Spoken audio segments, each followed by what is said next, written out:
I just wanted to make sure I'm all right. We are here with Eric Olmscheid at Wharton Center to discuss the 2026-27 Performing Arts season. Hi, Eric. Hi, thanks for having me. Thanks for being here, or letting us be here. Absolutely, glad to have you here, always. Would you please share about this incredible list of things that are coming our way? Yeah, so we're just announcing right now our 26-27 Performing Arts and Family series. Those are two different series that we're announcing in addition to the previously announced Broadway series. And we're announcing 25 shows, everything from classical music to dance to variety acts to family shows. So many options. Okay, if we're looking for a girls' night out, mom's night out, so what would be a mom's night out? There's a lot of opportunities here. But I'm going to first say our season's going to open with Sutton Foster, the Broadway legend and performer who grew up here in Michigan. She doesn't live here anymore, but she grew up here in Michigan. Her formative years were in Troy.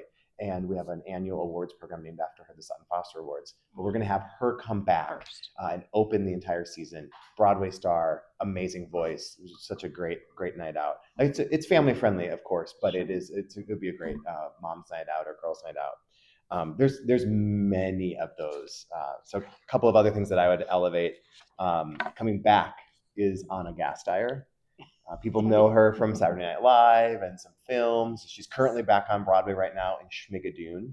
But in December, she'll be here for her holiday show called Sugar and Booze. I should say it's technically November. It's early holiday season, November 19th. And she'll be here for her holiday show called Sugar and Booze. That's Don't miss. Great mom's night out. There's so many. But I would also say other things that are great for either moms or families. These are great family-friendly shows. I would call out Yamato, the Drummers of Japan. They're a really wonderful spectacle Japanese taiko drumming group. And they're beautiful, large instruments. The beat of the drum really connects to the connection of like your human beat and down to your soul. If you've never seen taiko drumming, those big Japanese drums are just really remarkable. Definitely take an opportunity to see that because it's just great for the whole family. Mesmerizing. Yeah, the power and the strength, but also like the unity around like the simpleness of a steady drum beat. Really, I think something about it that's so kind of core to human beings. It's really great. All right, and so how about in the classical music space? I know there's got to be some moms out there that love classical music. We are having Yo-Yo Ma and Emmanuel Axe come back. Arguably, probably the iconic, absolutely, probably the most well-known classical musician in the world, or one of the most well-known classical musicians in the world. Especially that duo. They've been performing together for over 40 years, and they're just spectacular. That'd so be a great to date have night them too. back. Great date night, and great music. So if there's any interest in classical music, there's 4 really great classical concerts that they're having here. In the dance kind of genre, I would recommend or really want to call out Dance Theater of Harlem. We're bringing them back here in February as part of our 45th anniversary season. So this year, the 26-27 season's our 45th anniversary season, and they were part of our very first year. In 82-83. Incredible. So we wanted to do a little throwback to that first year, and we're doing Dance Theater of Harlem. So that'll be in February of 2027. Perfect. And then another family-friendly show would be Ballet Folklorico de Mexico, a big Mexican tradition folklorico dance company. Beautiful costumes, large dresses, live musicians on stage. Just a really great spectacle of culture and an experience that is like nothing else that you'll see. You want me to keep going? Yeah, for sure. All right. Okay. There's so many. For jazz, I think Emmett Cohen Trio is a great one to consider. Okay. We have 3 great jazz companies coming. Andia Owens and the Cookouts at MSU alum.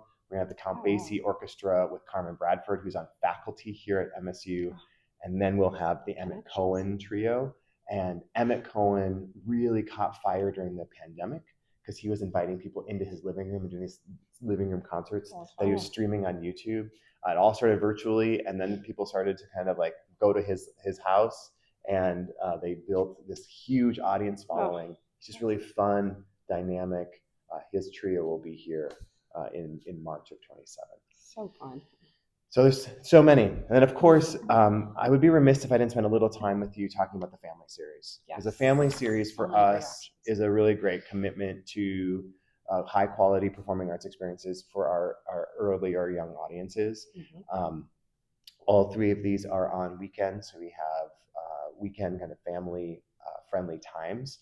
And I see sensory friendly too. Yeah, and two of them have sensory friendly performances. So we're going to do the Three Little Pigs and Other Tales, which is a company called Mermaid Theatre of Nova Scotia. They're really geared towards 3 to 10-year-olds, and this is a puppet theater company, and they'll do both a typical performance as well as a sensory friendly performance on February 13th.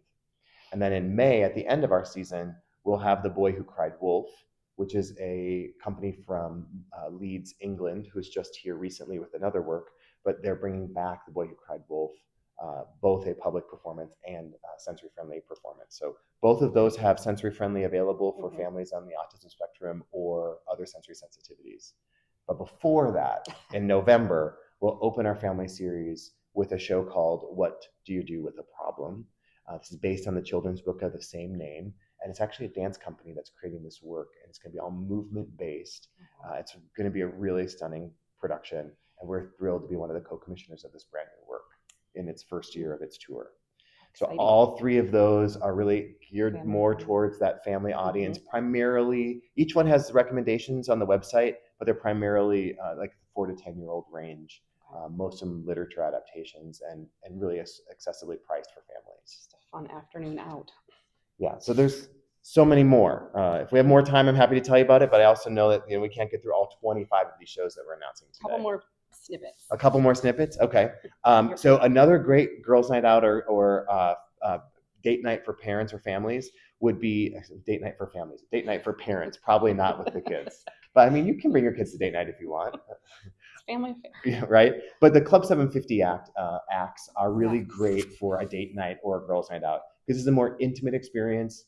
You're sitting at 4 top cabaret tables, kind of like the size of this table, and it's a much more intimate experience, either seated up on stage with the artists of the Great Hall or in the Jackson Lounge, smaller capacity, in these unique. small, intimate concerts. So we're doing 2 that are Broadway cabarets, 2 that are comedians, and 2 that are musicians.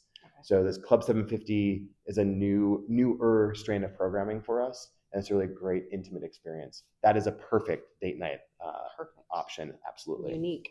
And then in November, in the dance category, we're having a company called Ballet Jazz de Montreal from Montreal, Canada, and they are doing a show called Dance Me, the music of Leonard Cohen.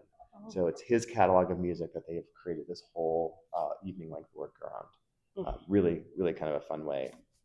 And then I think a favorite of yours, I'll close out with, Richard Thomas is coming back with Mark Twain Tonight. Hal Holbrook was here many years ago with this show that he wrote.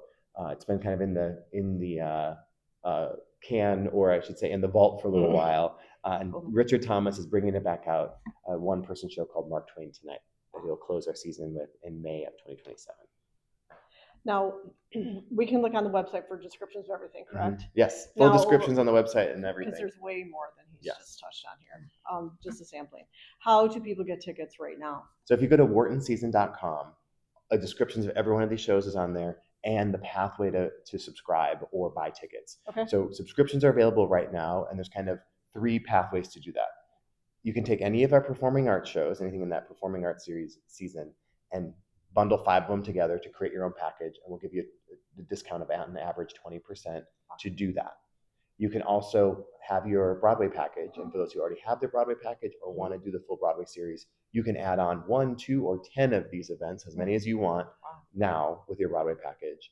Or you can mix and match. If you choose any 6, you can take performing arts events and Broadway, mix and match, and create your own package at your leisure for 6 events. So it truly is, make your own package kind of deal. It is a make your own package kind of deal, absolutely.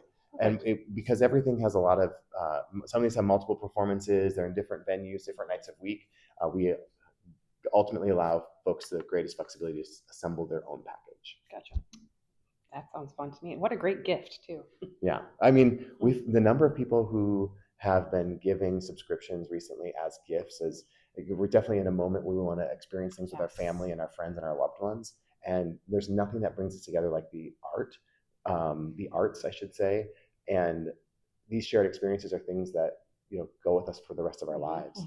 Memories. Every time I ask a person, what is your favorite memory of a theater or favorite, family experience? So often it's centered around coming to a show, or if you talk about your first show experience, it's usually with a parent or a grandparent that's rooted in lifelong Yeah, I memories. was gonna say Truly, core memory. yeah, Sure. these become core memories. And for some people that come here all the time, it's like, oh, I came to another theater show. But I believe every time we gather, someone is having a transformational experience, and many people are building core memories. Now, that said, what is your all-time favorite memory of the theater? Oh goodness, my favorite memory. I would have to say ninth grade, seeing the national tour of Showboat, sitting in the very back row of the theater. This is the national tour in Minneapolis, and that changed my life.